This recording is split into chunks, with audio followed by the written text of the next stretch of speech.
linear equation into variable. A linear equation is a rational or integral equation of first degree, यानी highest power of variable कितना होना चाहिए? 1 होना चाहिए। यानी हाईएस्ट पावर ऑफ वेरिएबल कितना होना चाहिए इसमें बताइए? 1 होना चाहिए। ओके, देखिए ध्यान से, डेफिनेशन क्या बोला गया है कि लीनियर इक्वेशन इज रेशनल और इंटीग्रल इक्वेशन, रेशनल और इंटीग्रल इक्वेशन ऑफ डिग्री कितना होना चाहिए? 1, यानी फर्स्ट डिग्री का होना चाहिए। कुछ एग्जांपल आपके पास दिए हुए हैं, देखिए एग्जांपल क्या है हमारे पास। कुछ एग्जांपल लिखे हुए हैं जैसे कि 3x प्लस का 2y इक्वल टू 7। अब देखिए ध्यान से, सबसे पहले वेरिएबल पहचानिए। तो वेरिएबल हमारे पास कितने हैं? दो वेरिएबल है एक्स एंड वाई। दोनों वेरिएबल का हम लोग नाम लिख लेते हैं। दो वेरिएबल है एक्स एंड वाई, तो हमारे पास वेरिएबल्स हो गए, variables equal to X comma Y. Okay, degree कितना है? तो दोनों का डिग्री है, दोनों पे डिग्री है, यानी एक्स का भी डिग्री 1 एंड वाई का भी डिग्री कितना है?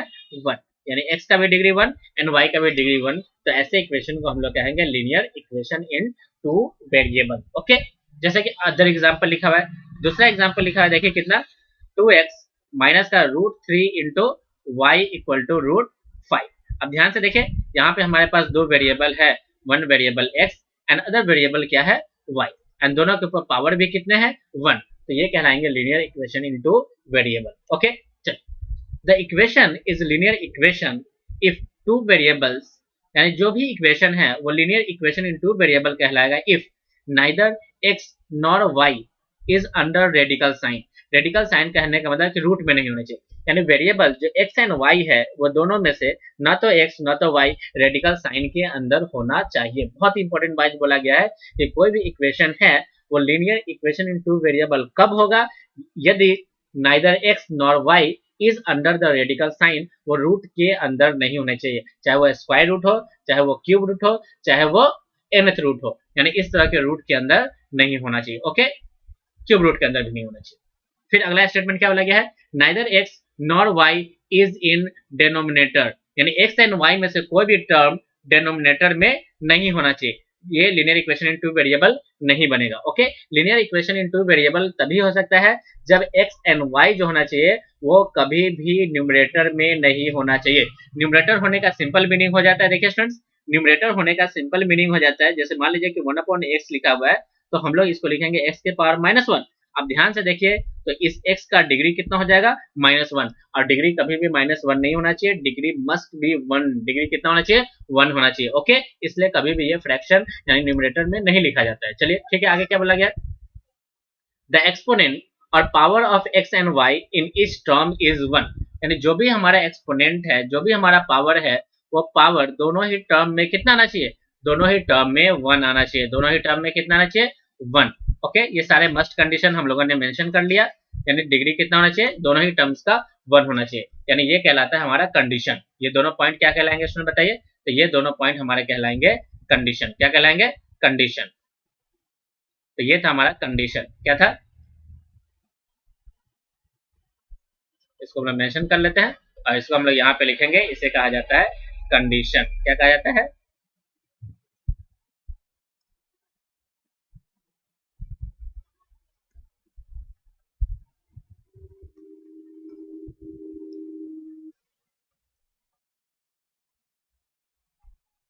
condition to be and condition to be a linear equation, condition to be a linear equation in two variable. Okay, condition to be a linear equation in two variables। ठीक है, चल next क्या है, देखिए students, general form, यानी linear equation in two variable का general form क्या है? तो सबसे पहले हम लोग जनरल फॉर्म की यदि बात करें तो देखिए जनरल फॉर्म क्या है? जनरल फॉर्म, तो जनरल फॉर्म कुछ इस प्रकार से लिखेंगे, देखिए ax plus by plus c equal to 0 where a comma b comma c belongs to real number and a does not equal to 0 and B भी जीरो नहीं होना चाहिए। अगर ए और बी जीरो हो गया तो वो linear equation in one variable में बन जाएगा। ओके, तो इसलिए बोला गया है कि linear equation in two variable का होने के लिए एक्स एंड वाई का जो कोफिशिएंट है वो कभी भी जीरो नहीं होना चाहिए। ओके, चलिए नेक्स्ट क्या बोला है स्टूडेंट, देखिए नेक्स्ट हमसे बोला गया है कि ax plus C equal to zero जब a does not equal to zero, यानी यहाँ पे b की वैल्यू को जीरो कर दिया गया है। नेक्स्ट क्या है, देखिए by plus C equal to zero, यहाँ पे b does not equal to zero यानी a को जीरो कर दिया गया है। तो ये दोनों इक्वेशन बन जाता है linear equation in one variable. जैसा कि हमने आपको बताया ये दोनों स्टेटमेंट किसके लिए बन जाएगा, linear equation in one variable. Linear equation in one variable. Okay, one variable. चलिए अब आगे हमारे पास क्या है, देखिए स्टेटमेंट लिखा हुआ है साइमल्टेनियस इक्वेशन। साइमल्टेनियस का मतलब हो गया कि एक साथ मल्टीपल इक्वेशन का लिखा होना। साइमल्टेनियस का मतलब हो गया कि एक साथ मल्टीपल इक्वेशन का लिखे होना, यानी साइमल्टेनियस लीनियर इक्वेशन। तो देखिए a pair of linear equation in two variable is said to form simultaneous यानी सिस्टम ऑफ साइमल्टेनियस इक्वेशन। जैसे कि हम लोग एग्जांपल देखेंगे। एग्जांपल है कि आपके पास एक साथ दो पेयर ऑफ लीनियर इक्वेशन दिए जाएंगे। जैसे कि देखिए x plus y equal to two and x minus y equal to two, ये दोनों मिल करके कहलाएंगे system of pair of linear equation, system of pair of simultaneous linear equation, यानी system of simultaneous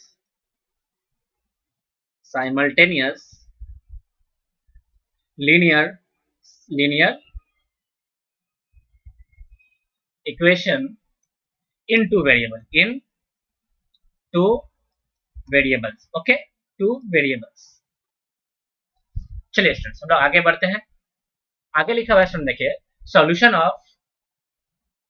of linear equation in two variable, यानी हमारे पास x and y में दो इक्वेशन दिए जाएंगे। x एंड y में हमारे पास एक इक्वेशन दिया जाएगा और x एंड y की वो पर्टिकुलर वैल्यू जो इस इक्वेशन को सेटिस्फाई करे। देखिए a pair of values of x and y, यानी अ pair of values of x and y, यानी x एंड y का वैल्यूज हमारा किस में चाहिए, पेयर में चाहिए। और जो इक्वेशन को क्या कर ले, सेटिस्फाई कर ले, सेटिस्फाई द गिवन इक्वेशन, तो ऐसे इक्वेशन को हम लोग कहेंगे सॉल्यूशन ऑफ इक्वेशन, यानी ऐसे that values of x and y are called solution. क्या कहलाएंगे, सॉल्यूशन कहलाएंगे। एक एग्जांपल देख लीजिए। हमारे पास एक इक्वेशन लिखते हैं, देखिए एक जनरल इक्वेशन लिखते हैं।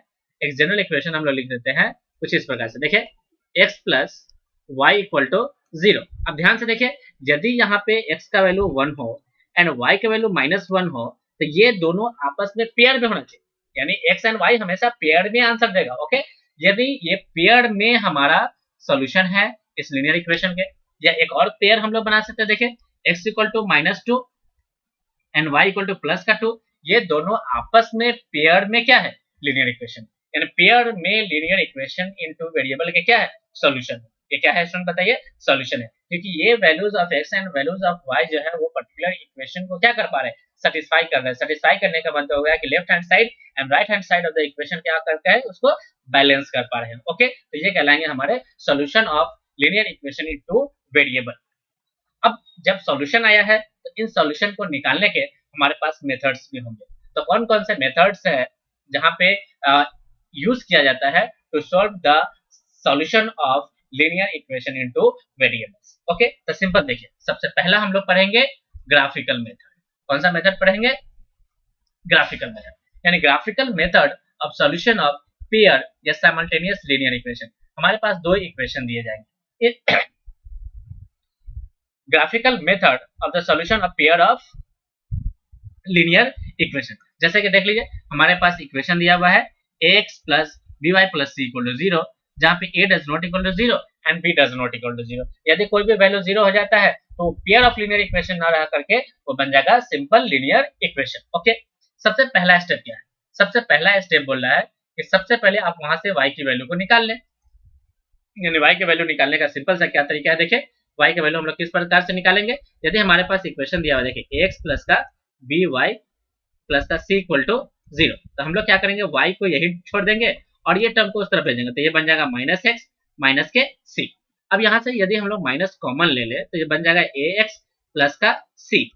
अब यहाँ टर्म लिखा हुआ है by, यदि यहाँ से हम लोग y की वैल्यू निकाले तो y की वैल्यू क्या बन जाएगा, देखें y की वैल्यू बन जाएगा माइनस का ax plus c divided by b। तो ये हमारा टर्म कहलाएगा किसका, ये y का टर्म कहलाएगा। तो सिंपल, सबसे पहले आप जो भी इक्वेशन दिए जाएंगे linear of pair of equation, तो उससे आप पहले y की वैल्यू निकाल लें। उसके बाद क्या कहता है, देखिए स्टूडेंट्स, सेकंड पॉइंट कहता है कि सब्स्टिट्यूट एनी आर्बिट्ररी वैल्यू, यानी अपने मर्जी से x की कोई भी आर्बिट्ररी वैल्यू आप पुट कीजिए, किसके अंदर, स्टेप 1 में, and obtain the corresponding values of y, यानी आप ऊपर वाले इक्वेशन में आप वैल्यूज को निकालें, एंड वैल्यूज को निकाल यानी अपने मर्जी से आप x की वैल्यू को आप सोच लें, सोचने के बाद उसको स्टेप नंबर 1 में आप उसको पुट करने, एंड पुट करने के बाद जो भी कॉरस्पॉन्डिंग वैल्यूज ऑफ y मिलता है आप उसको प्राप्त कर लें। सिंपल सा मीनिंग हो गया। थर्ड क्या कहता है स्टूडेंट, देखें कि उसको अपलोड कर लीजिए इस पॉइंट को ऑन द ग्राफ, यानी इन दोनों पॉइंट्स को आप ग्राफ के ऊपर क्या कर ले, प्लॉट कर ले, यानी आप ग्राफ के ऊपर जाइए, इन दोनों पॉइंट को आप सबसे पहले प्लॉट कर लें, यानी x एंड y की वैल्यू को आप ग्राफ पे प्लॉट कर। उसके बाद बोला कि ज्वाइन कीजिए दिस पॉइंट्स, यानी इन दोनों पॉइंट्स को आपस में आप क्या कर लो, ज्वाइन कर लो।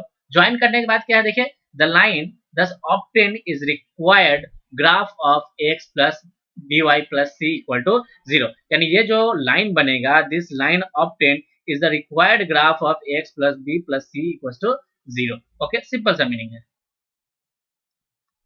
यानी जो भी लाइन ऑब्टेन होगा वही obtain line x plus b plus c के क्या कहलाएंगे, ग्राफ कहलाएंगे। चलिए हम लोग एक एग्जांपल से सबसे पहले इस बात को देख लेते हैं। एक एग्जांपल हम लोग उठाएंगे सबसे पहले।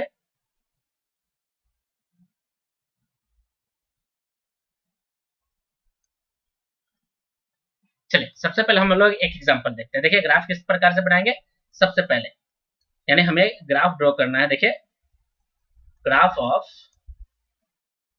कोई भी इक्वेशन हम लोग ले लेते हैं। सबसे graph of, draw the graph of, यानी graph of 2x plus 3y equal to 4, 2x plus 3y equal to 4, हमें इसका ग्राफ ड्रॉ करना है।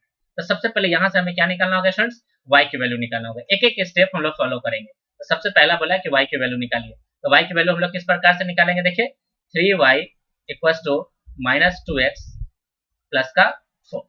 अब यहाँ से y इक्वल टू निकल के आ जाएगा माइनस 2/3 इंटू एक्स प्लस का 4/3, दोनों में डिवाइड हो गया कितने से, 3 से। तो ये हमारा y का वैल्यू निकल के आ गया। अब हमें क्या करना है, एक बॉक्स क्रिएट करना है। एक बॉक्स क्रिएट करने के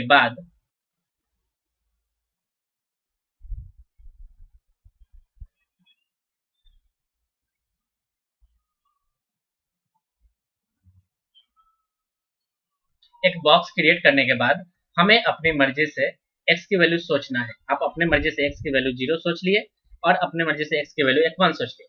जैसे आप इस 0 वैल्यू इसके अंदर पुट करोगे, 0 पुट करने के बाद ये पूरा टर्म 0 हो जाएगा, तो हमारा y की वैल्यू निकल के आएगा 4/3। कितना निकल के आएगा, 4/3। और जैसे स्टूडेंट आप 1 पुट करोगे, तो जैसे आप यहाँ पे 1 पुट करो, तो जैसे आप 1 पुट करोगे तो ये बन जाएगा माइनस का 2/3 प्लस के 4/3। आप जब एलसीएम लोगे तो एलसीएम लेने के बाद 3 नीचे हो जाएगा, तो -2 प्लस का 4, तो आ जाएगा 2/3। तो कितना आ जाएगा स्टूडेंट, देखिए 2/3। अब इन दोनों वैल्यू को आप ग्राफ के ऊपर ला करके प्लॉट कर ले, ग्राफ पे ला करके इसको क्या कर ले, प्लॉट कर ले। तो चलिए हम लोग ग्राफ के लिए इसको प्लॉट करेंगे। तो सिंपल सा ग्राफ के लिए हम लोग इसको प्लॉट करेंगे। देखिए किस प्रकार से,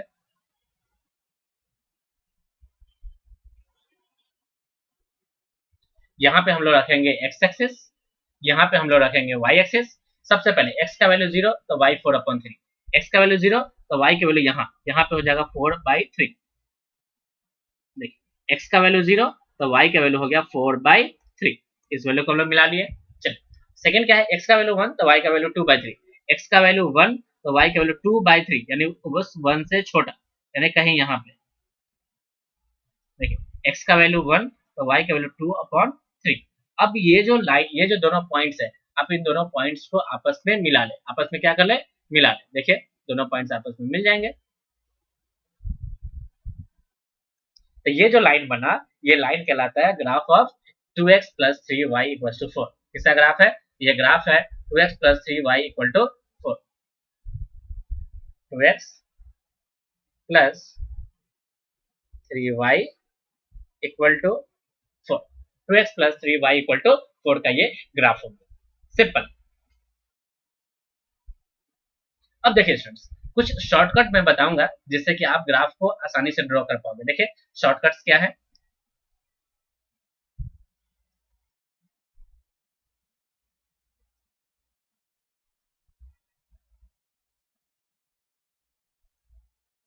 शॉर्टकट टू ड्रॉ, क्या ड्रॉ करना है, तो simple ax plus by plus c equal to 0। यानी हमें इसके शॉर्टकट्स हम लोग दिखा रहे हैं कि आपको इसको आप इसे किस प्रकार से ड्रॉ कर पाएंगे। ओके, तो देखिए ध्यान से देखिए, सबसे पहले हम लोग एक ग्राफ के लिए एक ग्राफ खींच लेते हैं। देखिए सबसे सिंपल सा तरीका बता रहा हूँ, शॉर्टकट से ग्राफ किस प्रकार से खींच पाओगे। तो इक्वेशन को इस प्रकार से रहने दो, इसे हम लोग x कहेंगे, इसे y कहेंगे, ये हमारा ओरिजिन। सबसे फर्स्ट स्टेप के लिए हम लोग एक सिंपल से यहाँ पे एक वैल्यू बना लेंगे एंड दूसरे स्टेप के लिए दूसरा वैल्यू बनेंगे। ओके, सिंपल सा। अब देखिए यहाँ पे हम लोग ध्यान से देखिए, एक पार्टीशन कर देते, एक पार्टीशन कर लेते हैं आपस में।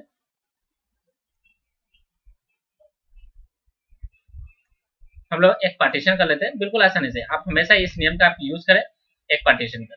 चलिए, अपने मर्जी से 2 बार हमें वैल्यू सोचना है, यहाँ रखना है x, यहाँ रखना है y। अब सबसे पहले एक में x की वैल्यू को 0 मान, ओके, यहाँ रखना है x, यहाँ रखना y। अपने मर्जी से यहाँ एक y की वैल्यू कितना रख लो, 0 रख लो। दोनों जगह एक बॉक्स में आप x इक्वल टू पहले 0 मान लो एंड दूसरे बॉक्स में पहले आप y इक्वल टू 0 मान लो। जैसे ही आप 0 मानोगे तो यहाँ से y की वैल्यू देखिए क्या मिलेगा, आपको y की वैल्यू मिल जाएगा। जैसे ही x इक्वल टू 0 पुट करोगे तो y की वैल्यू हमारा मिल जाएगा, देखिए x इक्वल टू 0 तो सिंपल हो जाएगा by plus c equal to 0। अब इसे आसानी से सोल्व करेंगे तो y इक्वल टू माइनस के c अपॉन क्या मिल जाएगा, b मिल जाएगा। तो आपको यहाँ से मिलेगा माइनस के c upon b। Okay, simple सा। सेकेंड में जैसे आप y इक्वल टू 0 पुट करोगे तो इक्वेशन हमारा बन जाएगा x plus c equal to 0। अब ध्यान से देखोगे तो x का वैल्यू बन जाएगा माइनस के c अपॉन a, माइनस के c अपॉन कितना a। यानी जब x की वैल्यू 0 पुट करते हो तो हमारा आंसर होता है माइनस, यानी y की जो वैल्यू निकल के आता है, यानी x की वैल्यू 0 पुट होने के बाद जो हमारा y का वैल्यू निकल के आता है वो होता है माइनस c अपॉन b।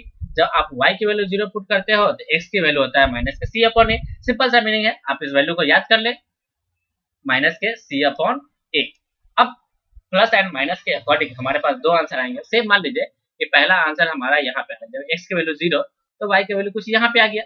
दूसरा है कि जब x का वैल्यू 0 तो y का वैल्यू कुछ यहाँ पे आ गया होगा, मान लेते हैं यहाँ पे आया होगा। अब इन दोनों पॉइंट्स को आपस में क्या कर दो, मैच कर। अब इन दोनों पॉइंट को आपस में मैच कर। ओके, आपस में हमने इसको क्या कर लिया, मैच कर लिया। देखिए ध्यान से, ये जो वैल्यू था इस वैल्यू का नाम था x का वैल्यू 0 तो y का value minus c upon b। जब यहाँ पे y 0 हुआ तो x का वैल्यू मिल गया माइनस के c अपॉन a। ये सिंपल सा, आप ये दोनों पॉइंट्स को अच्छे से याद कर लो। चलिए एक हम लोग ड्रॉ करके दिखा लेते हैं आपको। तो हम लोग एक ड्रॉ करने के लिए सबसे पहले एक एग्जांपल लेते हैं और हमारे पास दिया हुआ एग्जांपल देखिए 2x प्लस का 3y इक्वल टू 4। चलिए सबसे पहले हम लोग एक ग्राफ खींच लेते हैं। सबसे पहले ग्राफ किस प्रकार से देख लेंगे, देखिए ये रहा ग्राफ, यहाँ पे हमारा x एक्सिस है, ये हमारा y एक्सिस है। सबसे पहले हमने आपको कहा था कि x इक्वल टू 0 पुट करें। सबसे पहले दो बॉक्स बना लेते हैं, एक बॉक्स ये रहा, दूसरा बॉक्स ये रहा। एक बॉक्स हमारा बनेगा किसके लिए, एक बॉक्स हमारा बनेगा x के लिए एंड दूसरा बॉक्स हमारा बनेगा y के लिए। ओके, चलिए पहले बॉक्स में हम लोग इसको x कहते हैं, इसको y कहते हैं, यहाँ x इसको y। पहले में x इक्वल टू 0, दूसरे में y इक्वल टू 0। जैसे स्टूडेंट्स x का वैल्यू 0 पुट करेंगे तो y का वैल्यू आपको 4/3 दिखाई देगा, 4/3।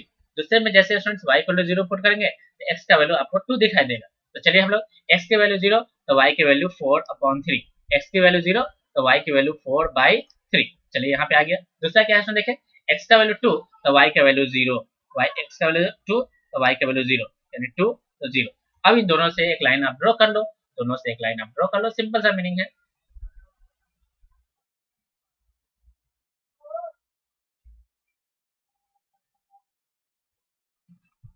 तो ये जो लाइन बन गया ये हमारा ग्राफ हो गया 2x plus 3y equal to 4। चलिए कोई दिक्कत नहीं है, आप ग्राफ को आसानी से ड्रॉ कर पाओगे। ओके, चलिए अब हमारे पास क्या है स्टूडेंट, देखिए कि सिंपल से यहाँ पे एक डेफिनेशन दिया गया है।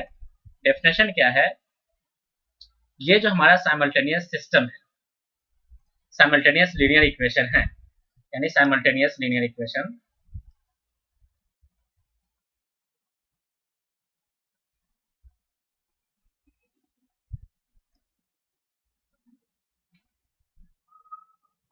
simultaneous system of linear equations, simultaneous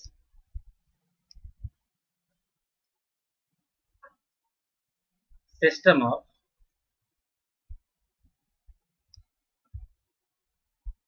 ये दो तरह के होते हैं। फर्स्ट हमारा कहलाएगा कंसिस्टेंट, दूसरा हमारा कहलाएगा इनकॉन्सिस्टेंट।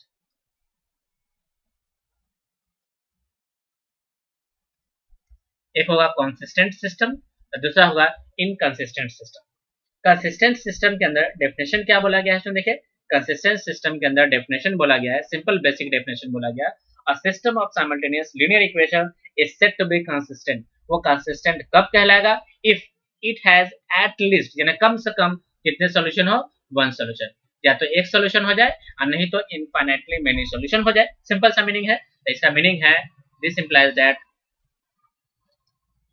वन सॉल्यूशन और infinitely many solution,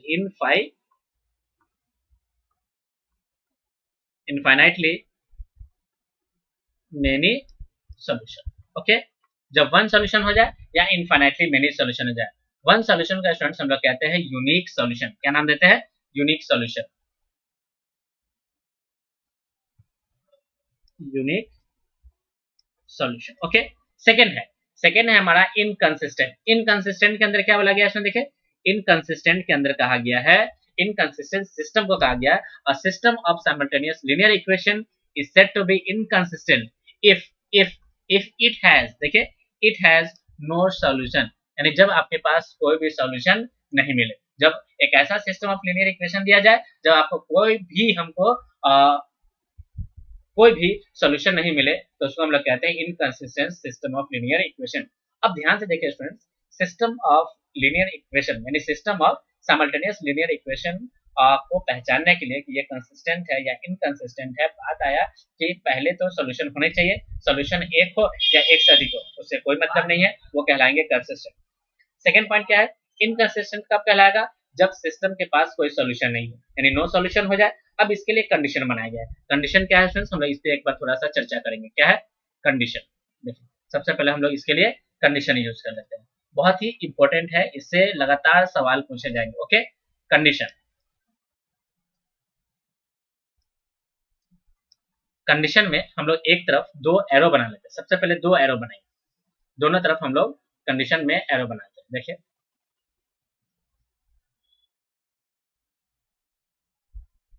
एक तरफ हम लोग लिखते हैं कंसिस्टेंट और एक तरफ लिखते हैं इनकंसिस्टेंट। ओके, एक तरफ हम लोग लिखते हैं कंसिस्टेंट, देखिए ध्यान से,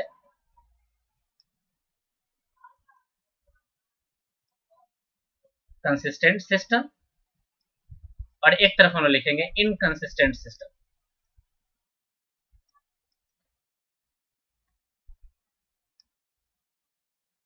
चल, consistent system, inconsistent system. Consistent system के अंदर हमारे पास दो कैटेगरी होते हैं।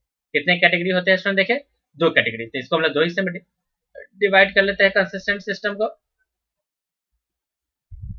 दो हिस्से में डिवाइड करते हैं। एक में आपको लिखेंगे वो यूनिक सॉल्यूशन, फर्स्ट में हम लोग लिखेंगे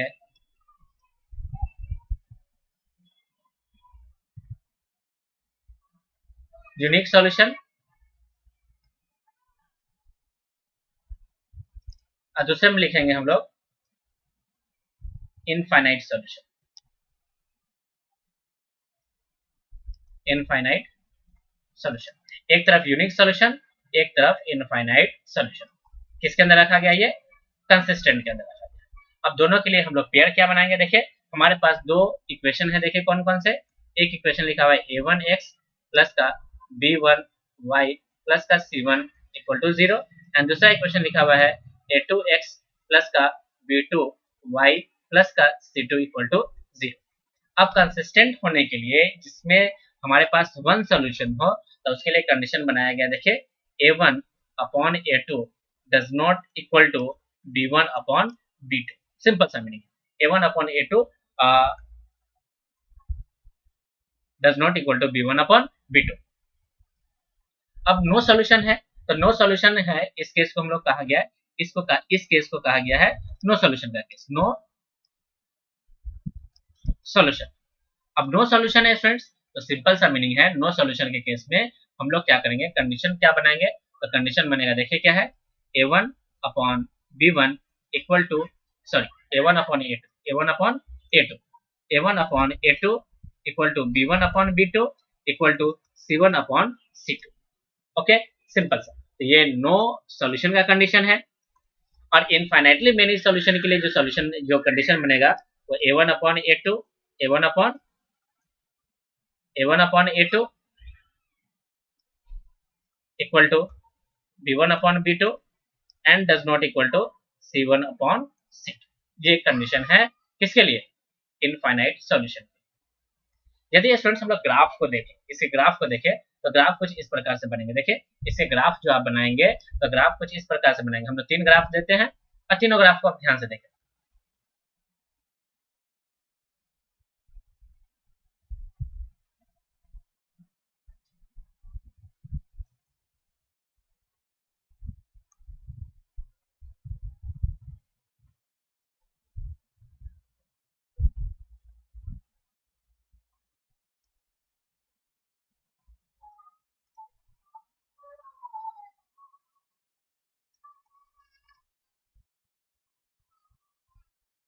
देखिए फर्स्ट ग्राफ हम लोग दिखाते हैं।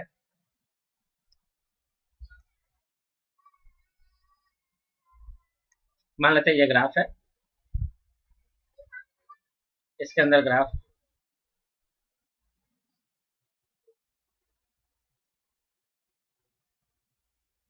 ये है, तो एक के अंदर इसी के ऊपर ओवरलैपिंग ग्राफ बनेगा। तो ओवरलैपिंग ग्राफ के लिए हम लोग कलर को चेंज कर लेते हैं। थोड़ा सा कलर चेंज कर लेंगे, आपको समझ में आएंगे। ये ओवरलैपिंग ग्राफ है। ओके, चलिए ये जो फर्स्ट ग्राफ बनेगा ये तो हमारा एक्स होगा, ये हमारा वाई होगा, इधर भी हमारा एक्स होगा, इधर भी हमारा वाई होगा, इधर भी एक्स सॉरी इधर हमारा एक्स है और यहाँ पे वाई है। यहाँ पे देखिए स्टूडेंट्स, यहाँ जो बन रहा है ये इंटरसेक्शन हो रहा है।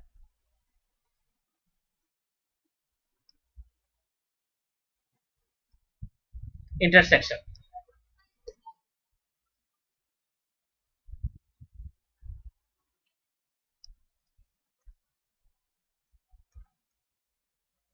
यहाँ पे बन रहा है पैरेलल। इंटरसेक्शन ग्राफ यानी इंटरसेक्ट ग्राफ है, इंटरसेक्टेड ग्राफ।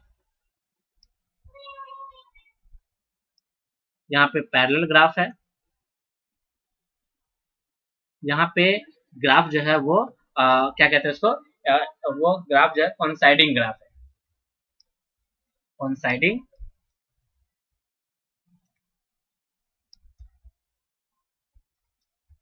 अब देखिए ये जो ग्राफ बना है, ये ग्राफ बना है किसके लिए?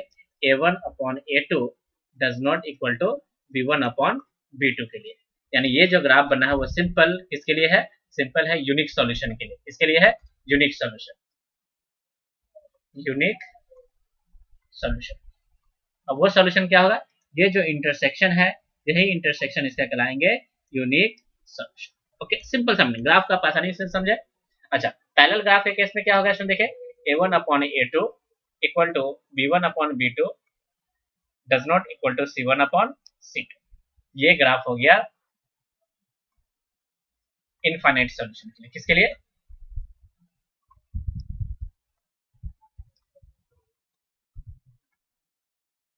Infinite solution. यहाँ पे क्या है इसमें देखिए a1 upon a2 equal to b1 upon b2 equal to c1 upon c2, c1 upon c2। तो ये ग्राफ किसके लिए बन गया? इसमें देखिए ये ग्राफ हमारा बन गया नो सॉल्यूशन के लिए, नो सॉल्यूशन। ओके, अब ध्यान से देखिए, ये जो फर्स्ट टू ग्राफ है, ये फर्स्ट टू ग्राफ हमारा बन जाता है फर्स्ट टू ग्राफ। देखिए ये जो फर्स्ट टू ग्राफ है, ये जो फर्स्ट टू ग्राफ है, देखिए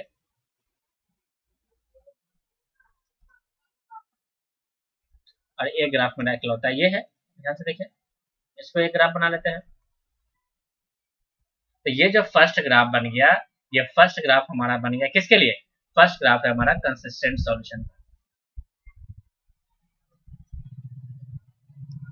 कंसिस्टेंट सिस्टम। और ये किसके लिए है? ये है इनकंसिस्टेंट, इनकंसिस्टेंट। ओके, सिंपल सा मीनिंग है इनकंसिस्टेंट का ये ग्राफ। ओके, चलिए नेक्स्ट क्या है स्टूडेंट, देखिए हमारे पास कुछ इंपॉर्टेंट पॉइंट्स है। इंपॉर्टेंट पॉइंट्स क्या है स्टूडेंट, देखिए कि graph of x equal to a, तो graph of x equal to a रहेगा तो ग्राफ किस प्रकार से बनेगा, देखिए x इक्वल टू ए का ग्राफ है, ये हमारा ग्राफ दिया हुआ है, x इक्वल टू ए है तो आप ए पे यहाँ जाइए और एक लाइन को आप आपस में ड्रॉ कर लीजिए। ये जो ग्राफ बन गया वो x इक्वल टू ए का ग्राफ है, यानी ग्राफ क्या है, पैरेलल टू क्या बनता है, y एक्सिस। ग्राफ जो बन जाएगा वो हमारा पैरेलल टू क्या बन जाएगा, देखिए ग्राफ जो है वो पैरेलल टू एक straight line parallel to y axis. Okay, चलिए यदि y इक्वल टू b का ग्राफ खींचना हो तो एक स्ट्रेट लाइन बनेगा पैरेलल टू x एक्सिस। चलिए इसको भी हम लोग ड्रॉ करके देखते हैं, देखिए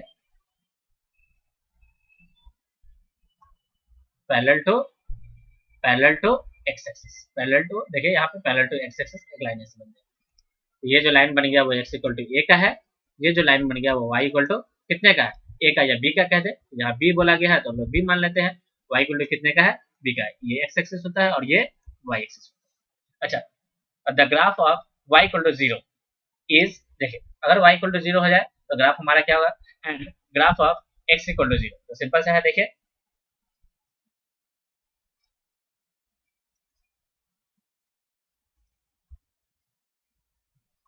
ये जो लाइन बोला गया है इस लाइन को हम लोग कहेंगे graph of x equal to 0, यानी graph of x equal to 0, ये line graph of x equal to 0, ये लाइन कहलाएगा y इक्वल टू 0। ओके, अच्छा if there is no constant term, अगर कोई भी कांस्टेंट, जैसे कि हमारे पास इक्वेशन है क्या, ax plus by plus c equal to 0, यदि constant term c equal to 0 हो जाए तो कोई भी कांस्टेंट टर्म नहीं बचेगा, x plus b y equal to 0, then ये जो इक्वेशन है वो कहां से पास करेगा, the equation must be pass through origin. कहां से पास करेगा, ओरिजिन से, देख लीजिए सिंपल। और कोई भी कांस्टेंट टर्म नहीं है तो हमारा ग्राफ जो होगा वो ओरिजिन से पास करेगा, कुछ इस प्रकार से। ओके, ध्यान से देखिए ग्राफ जो है वो ओरिजिन से पास करेगा। ओके, सारे हमने इंपॉर्टेंट टर्म्स को हम लोगों ने कवर कर लिया। ओके, तो इस तरह से स्टूडेंट हम लोगों ने सारे इंपॉर्टेंट पॉइंट्स को कवर कर लिया कि किस प्रकार से ग्राफिकल मेथड्स के थ्रू हम लोग पेयर ऑफ लीनियर इक्वेशंस को सॉल्व करेंगे। ओके स्टूडेंट्स, आज की क्लास को हम लोग यहीं पे ओवर करते हैं। तो मैं उम्मीद कर रहा हूँ कि आप सबको ये सारे पॉइंट्स और सारे कॉन्सेप्ट आपको अच्छे से समझ में आ रहे होंगे। आप इसके प्रॉपर नोट्स जरूर बनाएं और साथ ही साथ इसे टाइम टू टाइम आप रिवाइज करें, क्योंकि जब तक आप इसे रिवाइज नहीं करेंगे तब तक आपको ये सारे कॉन्सेप्ट अच्छे से समझ में नहीं आएंगे। ओके, वीडियोस को लाइक करें, इसे अपने दोस्तों के साथ शेयर जरूर करें ताकि वो लोग भी इसका ज़्यादा से ज़्यादा फायदा उठा सकें। आप हमारे चैनल को सब्सक्राइब कर लें, साथ ही साथ बेल आइकन पर क्लिक जरूर करें ताकि जो भी वीडियोस इस चैनल पे अपलोड हो आप सभी को उसका डायरेक्ट नोटिफिकेशन मिल जाए। ओके स्टूडेंट्स, थैंक यू, आपका दिन शुभ हो।